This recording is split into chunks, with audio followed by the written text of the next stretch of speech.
Olá, eu sou Vera Morgado e começa agora a revista da Câmara, com as notícias que foram destaque na semana. Presidente do Brasil até dezembro de 2018, Michel Temer toma posse, viaja para a China e o deputado Rodrigo Maia assume a presidência da República. Cassada, Dilma Rousseff mantém os direitos políticos, mas a decisão do Senado vai ser questionada no Supremo Tribunal Federal. E você vai ver também os detalhes e os bastidores do segundo impeachment da história brasileira. Deputados concluem a votação do projeto que alonga o prazo de pagamento da dívida dos estados com a União. E a proposta de lei orçamentária para o ano que vem já está no Congresso, com um salário mínimo de R$ 945.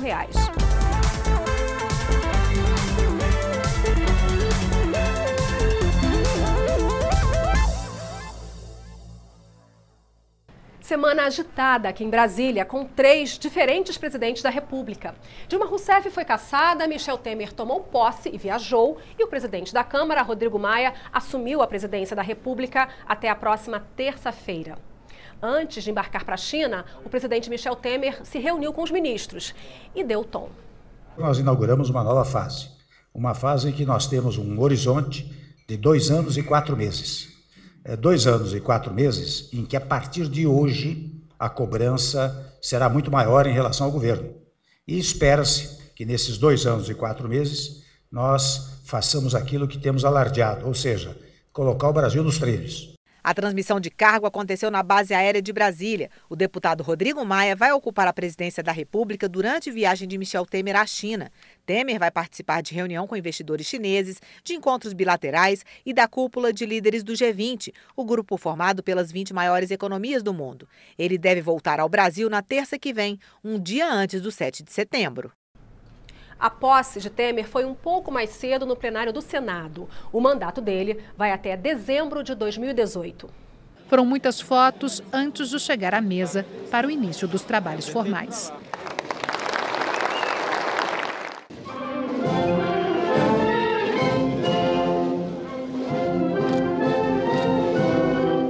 Prometo manter, defender e cumprir a Constituição, observar as leis, promover o bem geral do povo brasileiro, sustentar a união, a integridade e a independência do Brasil.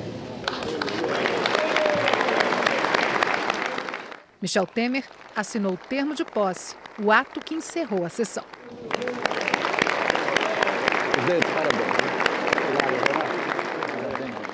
Esperamos agora que o presidente da República possa estar mandando para casa as medidas, tanto da reforma trabalhista, quanto da previdenciária, como do ajuste fiscal, para que o povo volte a ter esperança. Nós vamos continuar combinando a nossa ação no parlamento, a nossa ação nas ruas. Já há uma intensa mobilização em segmentos do funcionalismo contra a 257, da opinião pública e dos petroleiros contra a privatização do petróleo, de uma parte da população contra a 727, que é um programa de privatização como nunca houve. Foi um resultado expressivo, mostrou uma base forte, né, e acho que essa base aqui, como a base que o governo tem na Câmara e com o diálogo com a oposição, sim, que é muito importante, nós vamos conseguir aprovar os projetos que vão reorganizar o Estado brasileiro, colocar o Brasil no rumo e voltar a crescer. Dilma Rousseff perdeu o mandato por 61 votos a 20, mas não os direitos políticos. Eles foram mantidos pelos senadores numa decisão inédita que será contestada por governistas no Supremo Tribunal Federal. Os senadores votariam em etapas distintas a perda de mandato da presidente afastada e a inabilitação para exercer funções públicas. O pedido levantou um longo debate. O destaque é um direito assegurado no processo legislativo. Todo senador ou senadora tem o direito de votar separadamente, individualmente, cada parte de uma resolução a ser proferida. Assim foi no último processo de impeachment que teve apreciação nesta casa. Eu fico muito tomado pela emoção ao assistir neste plenário que me tirou o mandato, que me cassou os direitos políticos e agora esta mesma casa querer dar uma interpretação ou querer estabelecer um novo padrão para julgamento. A decisão do ministro foi com base no regimento do Senado. Ricardo Lewandowski permitiu a votação em separado. A retirada do trecho pretendido para ser votado em destaque não trará nenhum prejuízo para a compreensão do texto e mais, não trará, a meu ver, prejuízo nem à acusação nem à defesa, porquanto mantém íntegra a soberania das decisões do plenário. O presidente do Supremo confirmou também que para cada pena haveria a necessidade de pelo menos 54 votos para a condenação. Seguiu-se a fase de encaminhamento dos votos, com senadores que falaram contra e a favor do impedimento. Auro de Moura Andrade cassou o mandato de João Goulart quando João Goulart estava no país. Naquele momento, Tancredo Neves, no alto de sua indignação, trouxe palavras que são atuais e 52 anos depois estão ecoando aqui nesse plenário. Canalhas! Canalhas! Canalhas! Canalhas são aqueles que assaltaram a Petrobras. Canalhas são aqueles que se enriqueceram ilicitamente com dinheiro público. Canalhas são aqueles que usaram verba pública para poder fazer as suas eleições municipais, estaduais e nacional. Teve início a votação da primeira parte do julgamento. Podemos abrir a votação.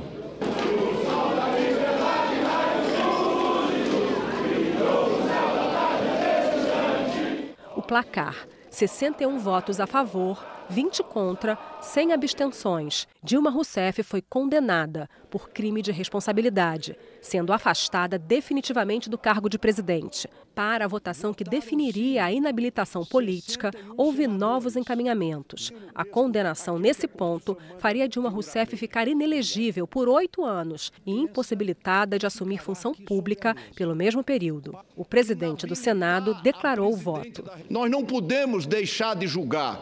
Nós temos que julgar, mas nós não podemos ser mal, desumano. O meu voto é contrário à inabilitação. Desta vez, não houve votos suficientes para a condenação e a consequente perda dos direitos políticos. Foram 42 senadores a favor, 36 contra e 3 abstenções. Com o resultado, Dilma Rousseff manteve o direito de concorrer a eleições e assumir cargos públicos, mesmo tendo sofrido o impeachment.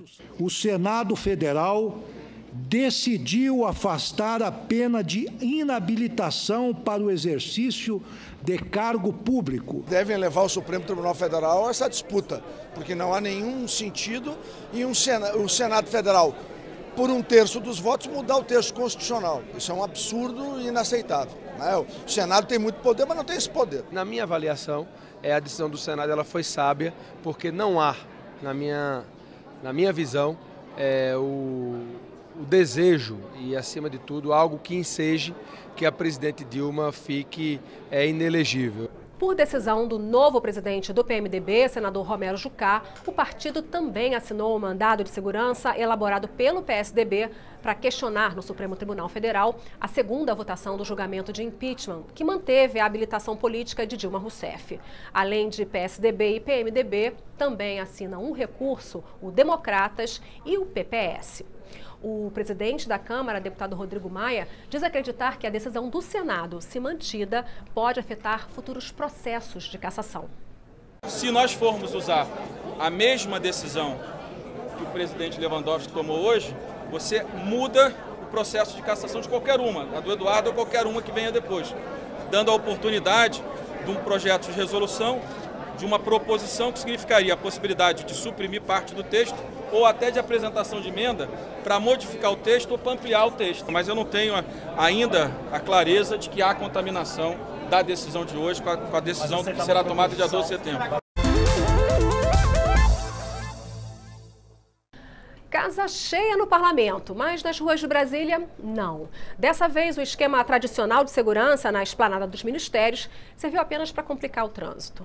A repórter Mariana Monteiro mostra que apenas 60 pessoas se dividiam dos dois lados do muro erguido pela Polícia Militar. O contraste é enorme. Essas são imagens do dia 17 de abril deste ano, o domingo em que a Câmara dos Deputados decidiu, numa longa sessão, autorizar a abertura do processo de impeachment contra a então presidente da República, Dilma Rousseff. Os dois lados do muro, apelidado de Muro da Discórdia, estavam cheios de manifestantes. À direita, os favoráveis ao impeachment. À esquerda, os que queriam a continuidade do mandato da presidente eleita pelo PT. Nesta segunda-feira, quando a presidente, então afastada, veio ao Senado dar suas explicações, ainda havia algumas pessoas de vermelho na esplanada. Na terça-feira, quando os advogados de acusação e defesa faziam suas alegações finais aos senadores, a esplanada estava assim, vazia de um lado, completamente vazia do outro. Nesta quarta-feira decisiva, o que se via no chamado acampamento da democracia eram lonas abandonadas. Estes manifestantes pró-impeachment tentaram explicar por que a grande maioria de seus partidários preferiu não sair às ruas. Nós já temos certeza do impeachment, né? Na frente do Palácio da Alvorada, cerca de 100 manifestantes mostravam que preferiram apoiar Dilma do que pressionar os senadores para tentar mantê-la no poder. A presidenta legítima é a presidenta que nós reconhecemos. Você vai ver daqui a pouco aqui na revista da Câmara. A trajetória do segundo processo de impeachment da história brasileira, que durou quase um ano. E a proposta de lei orçamentária para o ano que vem já está no Congresso, com um salário mínimo de R$ 945. É só um instante.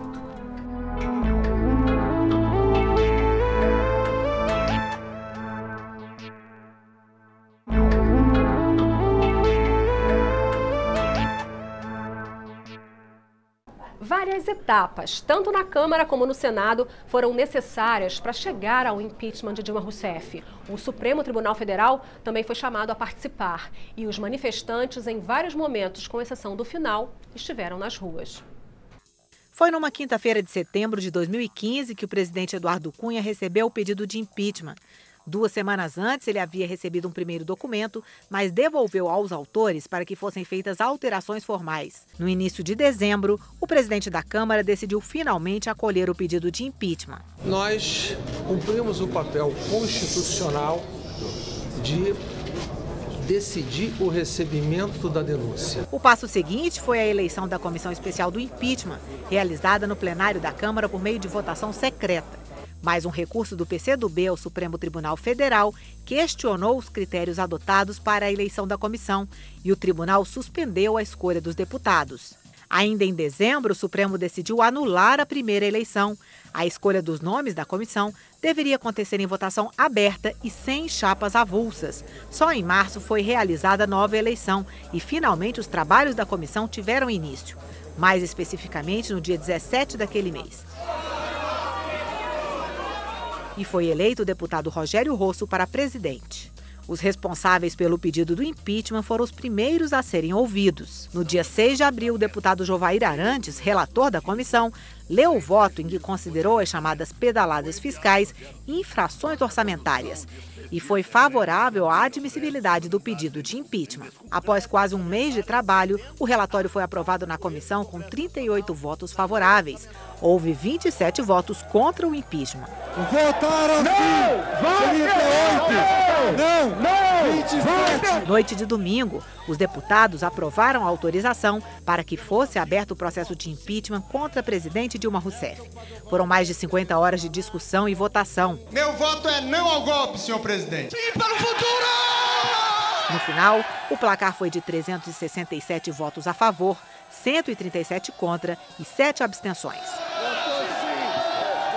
No Senado, uma nova comissão foi formada para discutir o processo. No início de maio, o senador Anastasia leu o relatório em que sugeria que o processo de impeachment deveria continuar. A votação foi favorável ao parecer por 15 votos a 5. Nesse meio tempo, uma decisão surpreendeu a todos. Para que nós possamos corrigir em tempo vícios que certamente poderão ser encenados no futuro. O então presidente interino da Câmara, deputado Valdir Maranhão, anulou a sessão de votação do impeachment na Câmara.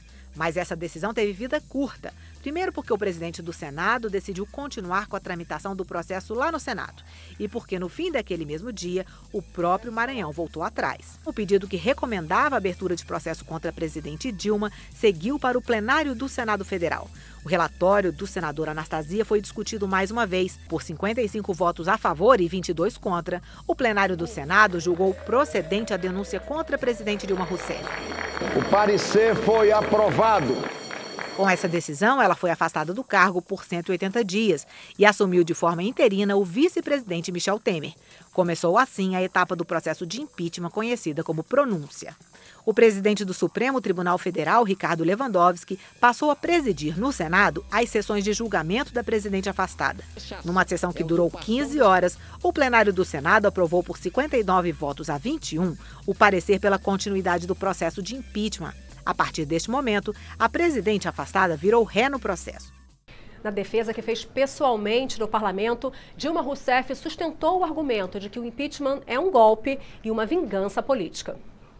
Dilma Rousseff defendeu a ideia de que houve a construção de um panorama favorável ao processo de impeachment, articulado por setores da mídia, com o apoio de forças políticas. Todos sabem que este processo de impeachment foi aberto por uma chantagem explícita do ex-presidente da Câmara, Eduardo Cunha.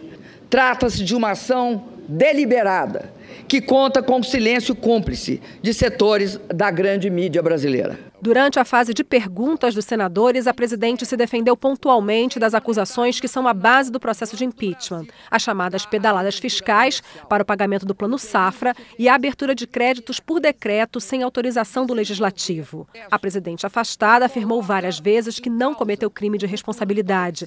Disse que as leis autorizavam todas as decisões dela. Eu discordo, assim, rigorosamente desta afirmação que nós desrespeitamos o legislativo na medida que desrespeitamos a legislação. Por aí não é possível caracterizar esse processo, porque tem um sistema de leis que permite e que regula essa questão. Boa parte dos questionamentos se voltaram para a tese de que existe possibilidade de golpe, tese defendida pela presidente afastada. Vossa Excelência, presidente afastada, fala em golpe. O presidente do Supremo Tribunal Federal, que preside esse julgamento, é parte desse golpe, à medida em que a mais alta corte chancela esse processo? O que tem acontecido no que eles chamam de golpe parlamentar é o fato de que você tira um presidente que foi eleito pelo voto direto por razões que estão fragilizadas pelo fato de que não tem crime de responsabilidade que a sustenta. Por quê? Sabendo disso tudo, a senhora não atalhou esse processo recorrendo ao Supremo Tribunal ou ao Ministério Público Federal. João Goulart não tinha quem recorrer, a senhora tem instituições democráticas e, no entanto, a senhora preferiu recorrer a uma organização internacional. Eu estou recorrendo àquilo que a Constituição prevê. Porque a responsabilidade constitucional, senador, está aqui. São os senhores senadores que têm, pela Constituição, o poder de me julgar. O que eu estou dizendo, senador, é que se me julgarem sem crime de responsabilidade, senador, é golpe. A advogada de acusação sustentou durante todo o tempo que o processo é legal e legítimo e deu um tom pessoal ao discurso. Eu não quero que ninguém deste povo tenha isso de dúvida a respeito da legitimidade do que está acontecendo aqui. Ao final, pediu desculpas a Dilma Rousseff. Eu peço desculpas porque eu sei que, muito embora esse não fosse meu objetivo, eu lhe causei sofrimento. E eu peço que ela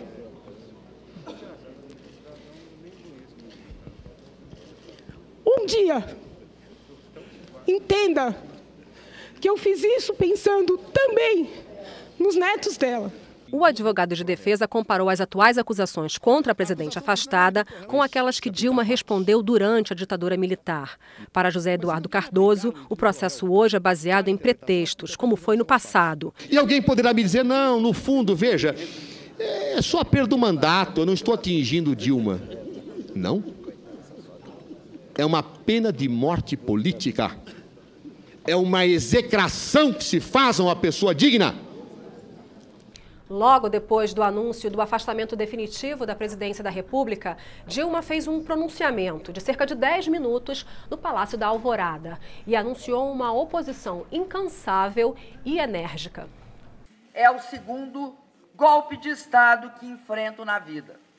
O primeiro, o golpe militar, apoiado na truculência das armas, da repressão e da tortura, me atingiu quando eu era uma jovem militante. O segundo, o golpe parlamentar, desfechado hoje por meio de uma farsa jurídica, me derruba do cargo para o qual fui eleita pelo povo.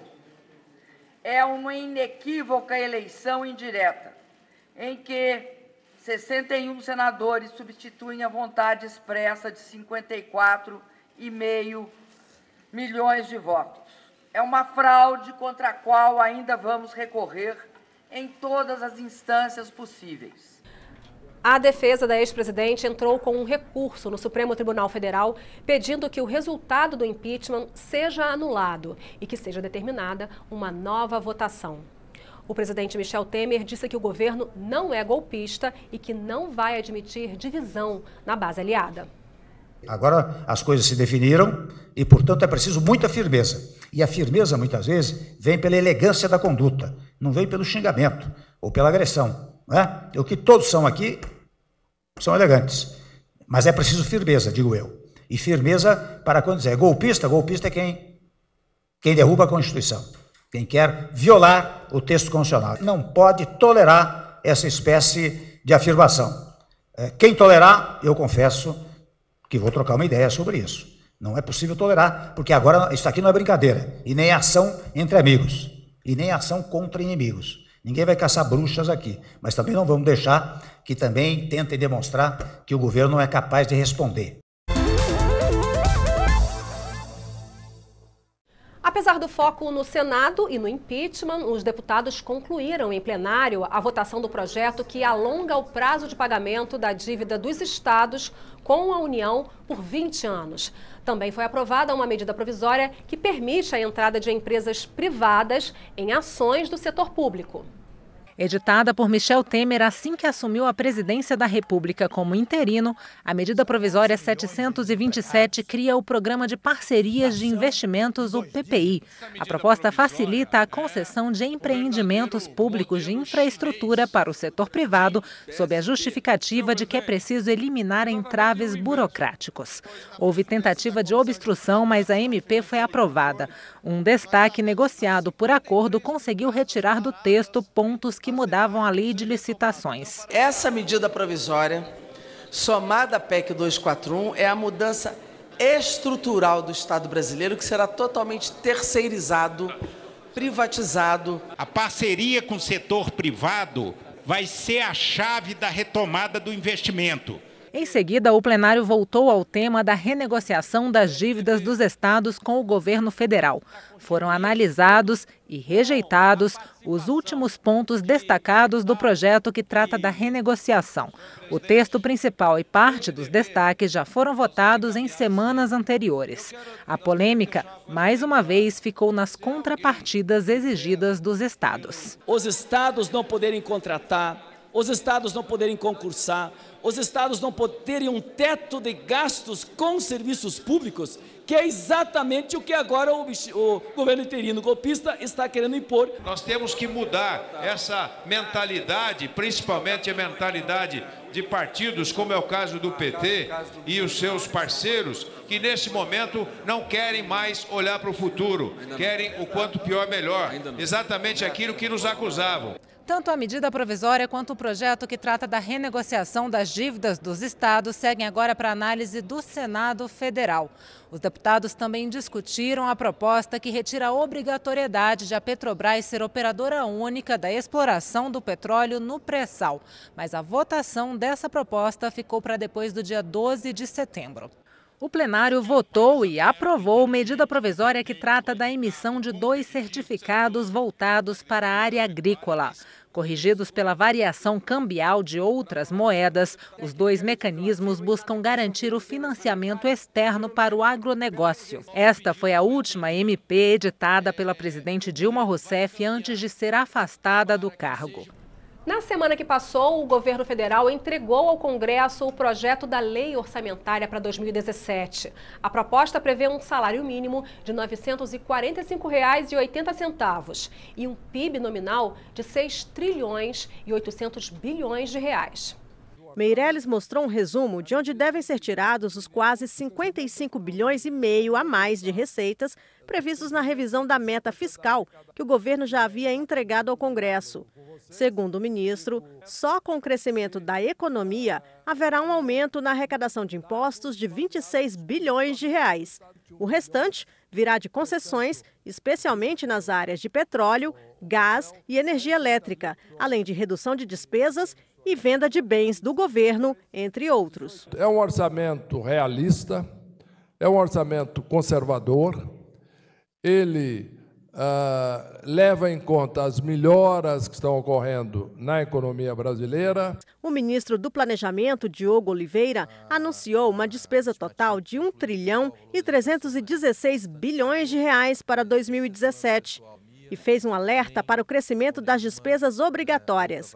O ministro pediu mudanças para conter o aumento da dívida pública e o déficit da Previdência. Correspondem, grosso modo, a 55% do total dessa despesa, né? O que evidencia, mais uma vez, a necessidade, né, de reformas sobre essas despesas. Assim como ocorreu nos Jogos Olímpicos, Brasília foi a cidade escolhida pelo Comitê Paralímpico para receber e acender a tocha paralímpica, símbolo que marca a chegada da competição ao Brasil. 103 pessoas foram selecionadas para conduzir a tocha por vários pontos de Brasília. A tocha passou também pela rede de hospitais Sara Kubitschek, centro de referência mundial em reabilitação ortopédica e neurológica. O revezamento da tocha continuou por escolas públicas do Distrito Federal, que realizaram trabalhos e pesquisas com deficientes físicos. E depois de cerca de 8 horas de revezamento, ela foi recebida na cerimônia de encerramento, quando foi acesa a pira paralímpica. Daqui, ela seguirá direto para Belém e ainda passará por mais 3 outras cidades: São Paulo, Joinville e Rio de Janeiro. Os Jogos Paralímpicos 2016 começam no dia 7 de setembro e se encerram no dia 18. E é isso, você pode rever a revista da Câmara na nossa programação e também pela internet. O endereço é noticias.câmara.leg.br. Muito obrigada pela sua companhia. Tchau!